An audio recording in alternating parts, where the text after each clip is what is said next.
ऐनदेव नाव ऐकूनच खूप युनिक वाटला ना।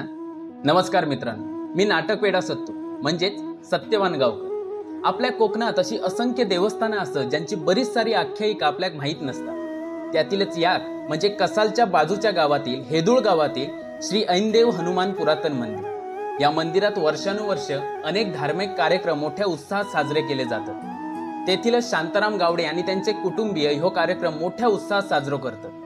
शांताराम गावडे यांच्या कुटुंबियांका साक्षात्कार झालो आणि या मंदिराची स्थापना झाली। मरा मरा म्हणता म्हणता वाल्या कोळी रामनामात दंग झालो आणि त्याच्या तोंडून रामनामाचो जप झालो आणि वाल्याचो वाल्मिकी झालो। तसाच त्याच गावातील एक लोहार आपली दैनंदिन कामा करून रात्री अपरात्री दारू पिऊन ऐन देवाच्या तिथून ये जा करायचे।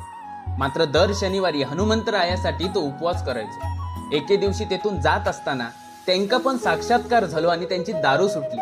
ते सदमार्गाक लागले आणि या कलियुगात देखील रामनामात किती ताकद असा ह्याची प्रचिती येईल। या ऐन देवाजवळ तुम्ही जा काय मागशात ता तुमका नक्की मिळतं। फक्त तुमच्या मनात भक्तिभाव असावो, माणसाप्रती माया लोभ असावो, कुणाप्रती किंवा कशाप्रती मत्सर नसावो। हनुमान जयंती गावडे कुटुंबीय आणि तेथील लोहार समाज मिळून खूप मोठा कार्यक्रम करतात।